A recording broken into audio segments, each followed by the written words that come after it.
प्यारे बच्चों नमस्कार। कैसे हैं आप सभी। उम्मीद है कि आप लोग बहुत अच्छे होंगे, स्वस्थ होंगे और आपकी पढ़ाई भी बहुत ही अच्छी चल रही होगी।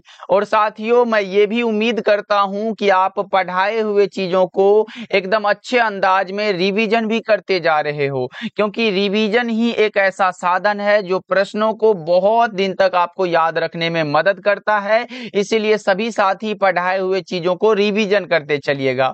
और बच्चों इस क्लास में हम लेके आए हैं आपके लिए क्लास 12th फिजिक्स का 35 मोस्ट इंपॉर्टेंट ऑब्जेक्टिव क्वेश्चन। और ये सारे प्रश्न आपके बोर्ड एग्जाम में कहीं ना कहीं पूछे जा चुके हैं और पूछे जाने के भी चांसेस बहुत ज्यादा होते हैं इन सारे प्रश्नों के। इसलिए क्लास को बिल्कुल ध्यान से देखिएगा और सारे प्रश्नों को याद करते चलिएगा। देखिए पहला नंबर सवाल आपके सामने है, तो सभी बच्चे आंसर को भी लगाते चलिएगा। पहला नंबर सवाल आपसे पूछा जा रहा है, निकेल क्या है। बहुत बार पूछा गया एग्जाम में प्रश्न है, तो आपको बताना है निकेल क्या है। तो मैं एक चीज और भी लिख देता हूं, तब तक आप आंसर लगाओ। जैसे निकेल पूछेगा या आपसे पूछेगा लोहा क्या होता है, या फिर आपसे ये भी पूछेगा कि बताओ बच्चा पार्टी कोबाल्ट क्या होता है। ये तीन एग्जाम्पल बहुत ज्यादा इंपॉर्टेंट है और ये तीनों लोह चुंबकीय होता है। क्या आएगा बच्चों, लोहा आए, कोबाल्ट आए, निकेल आए, ये तीनों के तीनों क्या है, लोह चुंबकीय है। आपको याद रखना है, एग्जाम में ये तीनों आ चुका है बच्चों। इसीलिए आपका correct answer option number C बिल्कुल करेक्ट हो जाएगा। ओके बच्चों, आपको इतना तो याद रखना पड़ेगा कि सर निकेल एक फेरोमैग्नेटिक पदार्थ है जो चुंबकीय क्षेत्र में मजबूती से आकर्षित हो जाता है। चलो आगे बढ़ते हैं। अगला नंबर सवाल बताओ, पानी का परावैद्युत स्थिरांक क्या होता है। वेरी वेरी इंपॉर्टेंट क्वेश्चन है। आपको बताना है कि पानी का परावैद्युत स्थिरांक कितना होता है। सर पानी का जो परावैद्युत स्थिरांक है ना, वो 80 होता है। कितना होता है साथियों, 80 होता है। आपको ये भी बहुत अच्छे से याद रखना है। कभी कभी ये भी पूछा गया एग्जाम में कि बच्चों आप लोग ये बताओ, क्या बताओगे परावैद्युत सामर्थ्य, क्या बताओगे बच्चों परावैद्युत सामर्थ्य का मात्रक क्या होता है। तो ये होता है वोल्ट प्रति मीटर। ये आपको याद रखना है बच्चों। ओके, परावैद्युत सामर्थ्य का मात्रक क्या होता है, वोल्ट प्रति मीटर होता है, ध्यान में रखना है।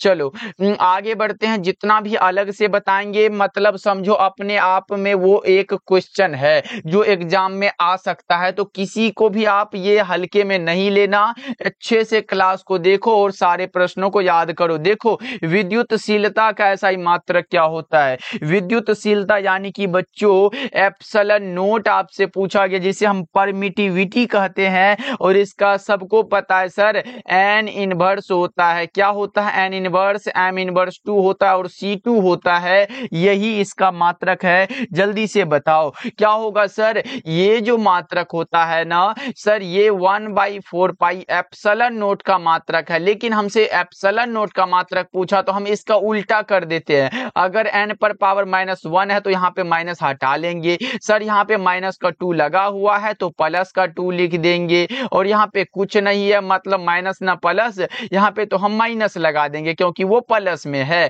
तो अब देखो ये वाला बात कहीं पे आपको मिल रहा है, तो जल्दी से आप हमें बताओ कौन सा हो जाएगा। सर एक बार बताओ जल्दी से फटाफट से। N inverse, M inverse 2, C2 3 number सवाल का जवाब आपका भी आंसर आ रहा है सर। ये हमारा ऑप्शन ए में दिया गया, दोनों को आप याद रखना।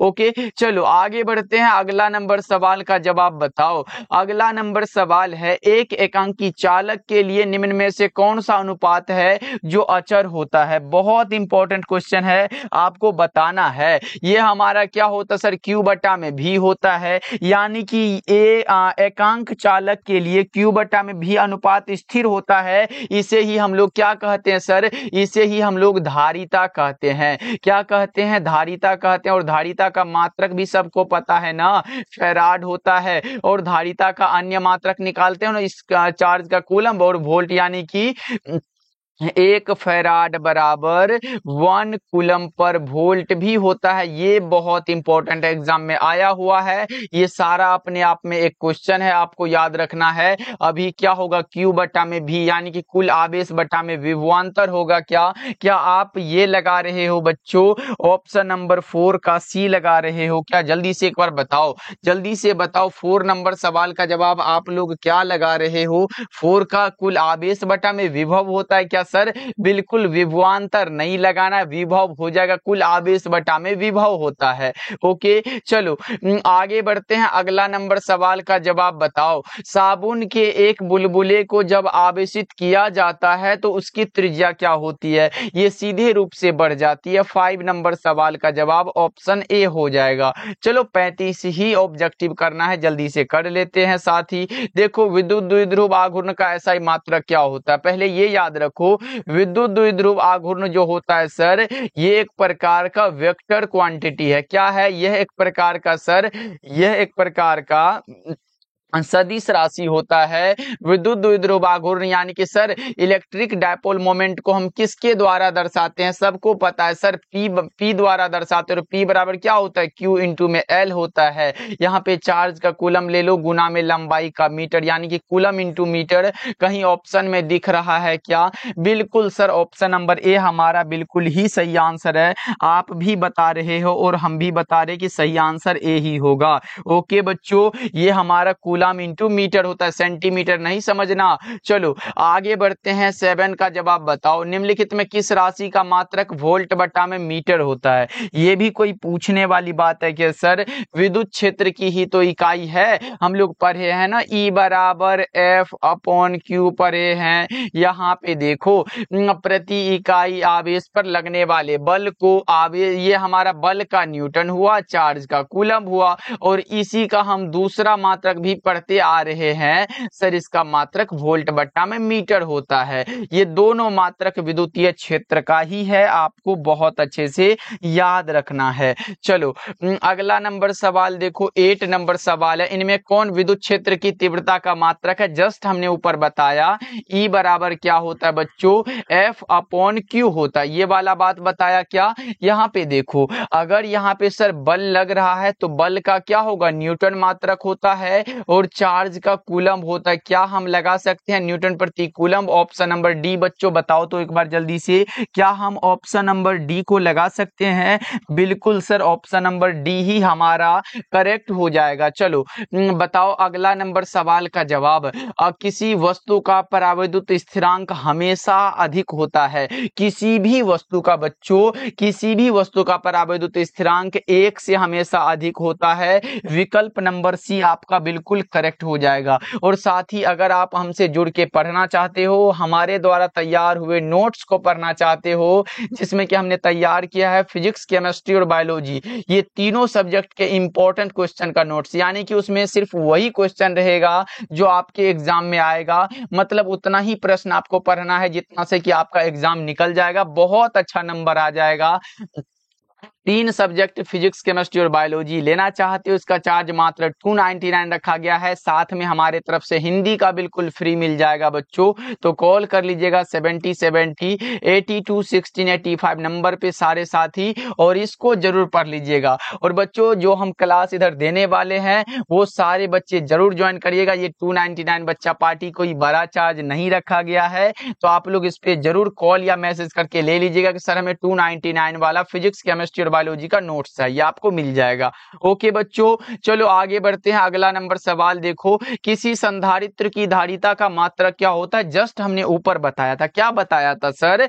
ये हमने ये बताया था कि Q बटा में भी, उतना चीज याद मत रखो, ये बताए ना Q बटा में भी, तो ये इसके लिए हमने क्या बताया? इसे ही हम लोग क्या बताया था कि सर इसे ही हम लोग धारिता कहते हैं। और धारिता का मात्रक हमने क्या बताया था? हमने बताया था फैराड कहा था, इसे फैराड कहा था। फैराड को हम लोग सर F के द्वारा दर्शा देते हैं। और यहाँ पे देखो, अगर F को इसके द्वारा दर्शाते हैं, यानी कि अगर हम कहे सर अगर 1 फैराड बराबर कहे तो इसके बराबर होगा ना कूलम बट्टा में वोल्ट। लेकिन अगर यहाँ पे 1 लगा है तो यहाँ भी लिख दो, इक्वल कर दो, 1 फैराड बराबर 1 कूलम पर वोल्ट हो जाएगा। और ये हमारा फैराड इसका मात्रक हो जाएगा। ये आपको बहुत अच्छे से याद रखना है। आगे बढ़े क्या बच्चों, बताओ जल्दी से।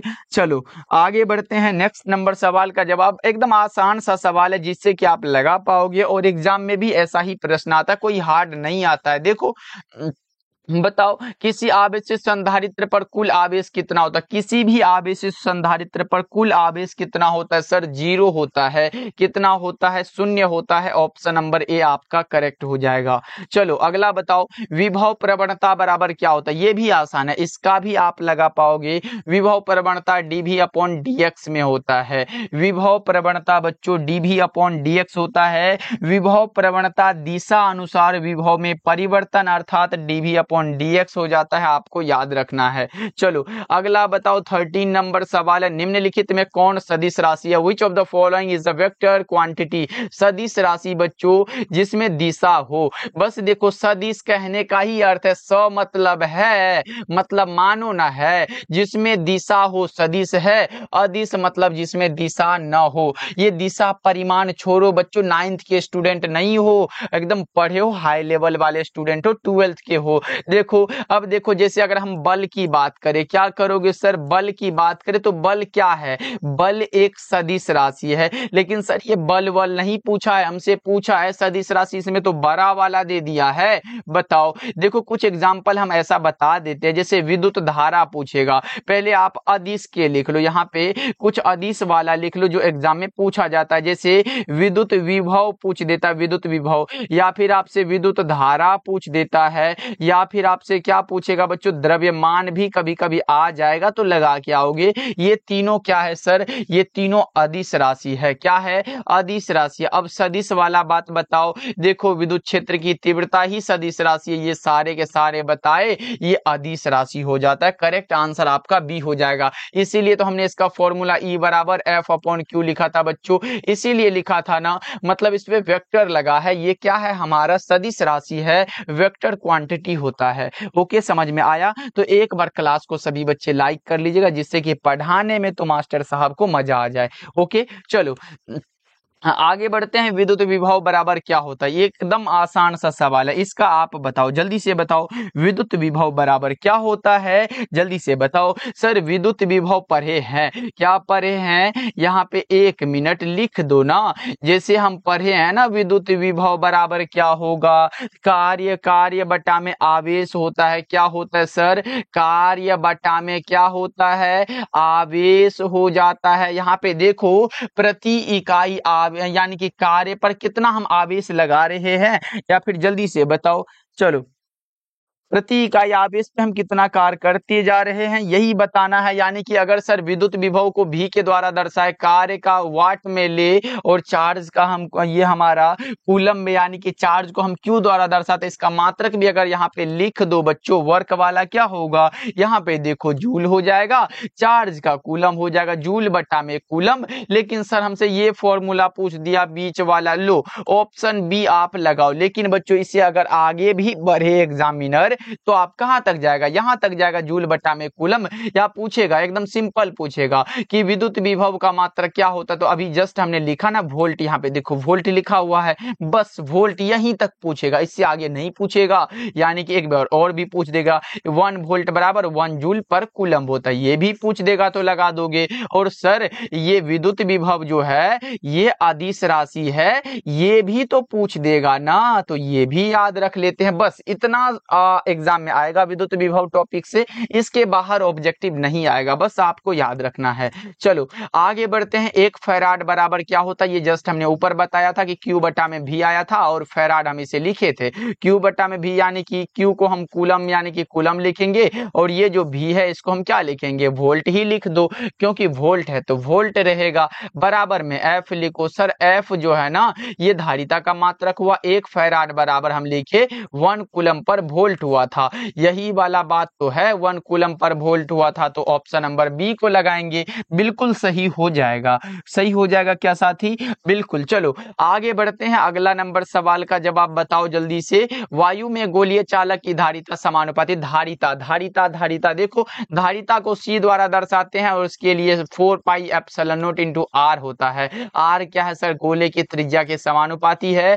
ऑप्शन नंबर बी बिल्कुल करेक्ट हो जाएगा, यानी कि C समानुपाती R होगा। ये फॉर्मूला आप याद रखोगे बच्चों। ओके, 16 का आप भी बता रहे हो कि सर बी ही होगा। आपको ये याद रखना, वायुमंडल में गोले की धारिता उसकी त्रिज्या के अनुपाती या फिर समानुपाती होती है। बस आगे बढ़ते हैं, अगला का जवाब बताओ। ये रहा प्रश्न आपके सामने, 16 का बताए ना, हाँ ये रहा प्रश्न आपके सामने। बताओ, एक परावैद्युत समानांतर पट्टिका संधारित्र की पट्टियों के बीच डाल देने पर धारिता का मान क्या होगा? ये बढ़ जाता है, आपको याद रखना है। क्या होगा सर? संधारित्र में परावैद्युत डालने पर धारिता बढ़ जाती है, यानी कि आप ये कहोगे C समानुपाती के, ये बढ़ जाती है। ये बढ़ेगा तो ये भी भैया बढ़ेगा, ये घटेगा तो ये भी भैया घटेगा। मतलब क्या है? समानुपाती है, ये बढ़ा, अगर बढ़ेगा तो फिर ये भी बढ़ेगा। चलो आगे बढ़ते हैं। वान डी ग्राफ जनित्र एक ऐसी युक्ति है जो क्या उत्पन्न करती है?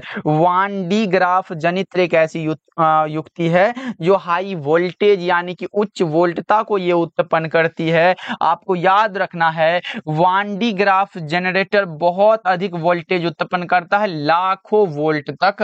आपको याद रखना है, कई लाख वोल्ट भी ये उत्पन्न करता है। चलो आगे बढ़ते हैं। धातुओं का परावैद्युतांक क्या होता है? सर परावैद्युतांक, ऊपर में तो पूछा था कि पानी का परावैद्युत स्थिरांक क्या होता है। अब यहाँ पे कौन सा लोचा लग गया? यहाँ पे तो परावैद्युतांक पूछा नहीं बच्चों, परावैद्युत स्थिरांक पूछे, परावैद्युतांक पूछे, ये दोनों सेम है, लेकिन परावैद्युत सामर्थ्य सेम नहीं है। याद रखो, बोलो, परावैद्युत स्थिरांक पूछे या फिर परावैद्युतांक पूछे, ये दोनों सेम है, लेकिन परावैद्युत सामर्थ्य सेम नहीं है। और परावैद्युत सामर्थ्य का मात्रक हमने ऊपर बताया था, वोल्ट बटा में मीटर होता है, और धातुओं का परावैद्युतांक अनंत होता है। तो ये बताओ पानी का कितना बताया था?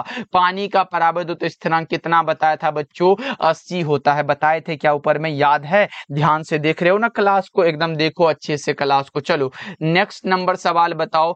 20 नंबर सवाल है, विभव मापी से मुख्यतः क्या मापा जाता है? विभव मापी के द्वारा हम लोग क्या मापते हैं? देखो, धारा का मात्रक जो होता है ना, वो सर एम्पियर में होता है। क्या होता है? एम्पियर में होता है।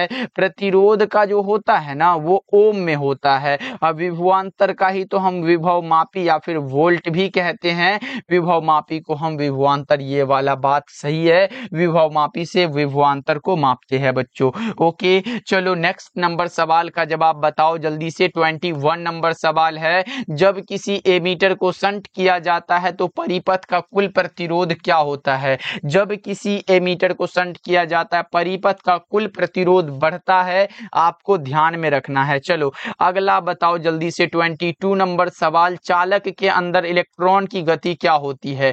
चालक के अंदर इलेक्ट्रॉन की गति बच्चों कैसी होती है? 22 का एक बार बताओ जल्दी से। ओके, जल्दी से बताओ 22 नंबर सवाल का जवाब। सर अपसरित होती है। क्या? ऑप्शन नंबर सी बिल्कुल सही लग रहा है।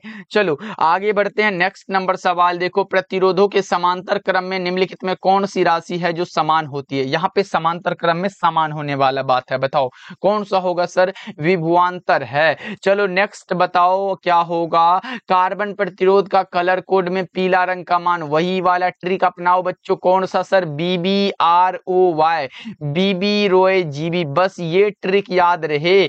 0 1 2 3 4 5 6 हुआ, ये ब्लू, ये ब्लैक हुआ, ब्राउन हुआ, red, orange, yellow, green, blue, बस ये याद रखो। देखो कौन सा है सर? येलो मतलब पीला होता है, येलो के जगह पे 4 लिख दिए हैं और 4 ही इसका सही होगा। ये ट्रिक याद रख लो। कौन सा सर? ये ट्रिक याद रखो। 1 से 2 क्वेश्चन की गारंटी हम ले लेते हैं कि ऑब्जेक्टिव में सही होगा। BB रोए GB जीबी, बीबी रोए जीबी, बस बीबी किसके लिए रोएगी भाई? जीबी के लिए। अभी नहीं पढ़ोगे तो फिर किसके लिए रोएगी? जीबी के लिए। उतना पैसा नहीं रहेगा तो आप उसको जीबी नहीं डलवाओगे तो फिर क्या होगा? दोनों में महाभारत होगा, युद्ध होगा, क्या कहते हैं वो वाला बहुत पहले वाला पुराण वाला सब, वो सब इतिहास वाला सब युद्ध होने लगेगा। इसीलिए अभी से बोलते हैं पढ़ो लिखो, आगे चल के कम से कम जीवी तो डलवा पाओगे ना। देखो कार्बन प्रतिरोध के हरे रंग के कोड का मान क्या होता है बताओ?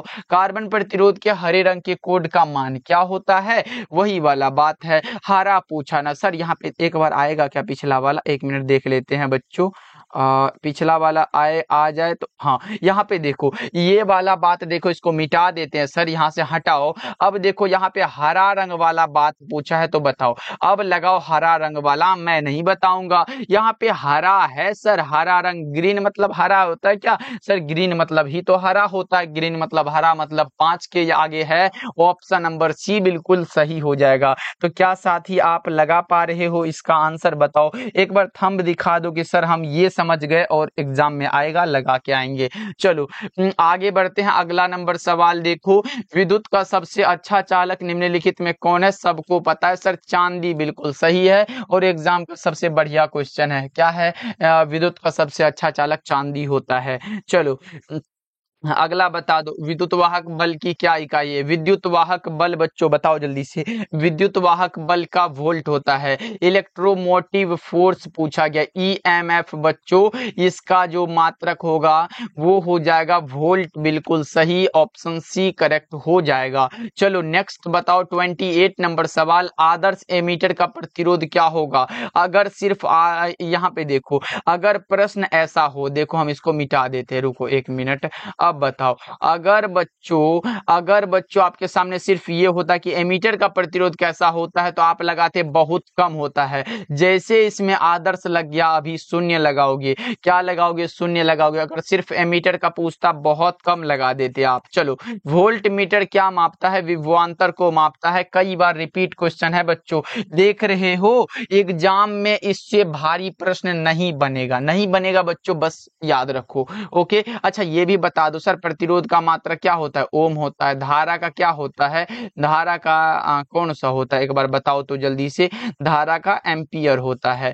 ओके चलो बताओ अगला नंबर सवाल देखो, प्रश्न है किलोवाट घंटा किसका मात्रक है? KWH बच्चों, किलोवाट घंटा ऊर्जा को मापता है, ऊर्जा का मात्रक है बच्चों। क्या है? ऊर्जा का मात्रक है। 30 नंबर सवाल का जवाब सभी साथी लगा रहे हो कि सर ये हमारा हो जाता है। अच्छा एक चीज बताओगे क्या, 1 किलोवाट घंटा बराबर कितना जूल होता है? तो सर ये होता है कौन सा? 3.6 गुणा 10 पर पावर 6 जूल होता है। ये इंपॉर्टेंट है, आपको याद रखना। क्या है सर? 1 किलोवाट घंटा बराबर 3.6 गुणा 10 पर पावर 6 जूल होता है। इसी के जगह एक इलेक्ट्रॉन वोल्ट भी याद रखो, 1.6 into 10 to the power -19 joule होता है। ये दोनों याद रख लो आप लोग, इंपॉर्टेंट है बच्चों।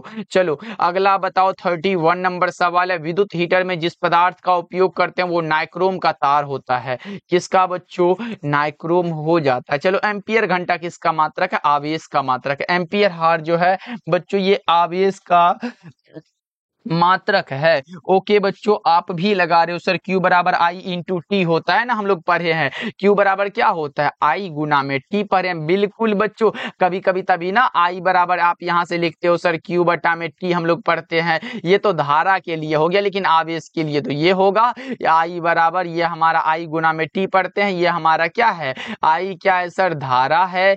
I क्या है? धारा होता है। और धारा का मात्रा क्या होता है? एम्पियर होता है। फिर टाइम है, टाइम का हम लोग क्या होता है सर? टाइम का समय होता है। और समय को किस में हम लिखते हैं सर? सेकंड में लिखते हैं, यानी कि घंटा भी आप लिख दो तो एम्पियर घंटा किसका मात्रक होगा? आवेश का हो जाएगा। चलो आगे बढ़ताओ 33 नंबर सवाल है, वैसी युक्ति जो सौर ऊर्जा को विद्युत ऊर्जा में परिवर्तित करता है। सौर ऊर्जा से विद्युत बदलेगा तो इसे हम लोग क्या कहेंगे? सौर सेल कहेंगे। क्या बच्चों बताओ एक बार, 33 नंबर सवाल का जवाब एक बार बताओ, जल्दी से बता दो। सर इसे हम लोग फोटोवोल्टेइक सेल कहते हैं। नहीं है तो कौन सा लगाएंगे? इसे ही हम लोग क्या कहते हैं सर, सौर सेल कहते हैं, फोटोवोल्टेइक सेल कहते हैं।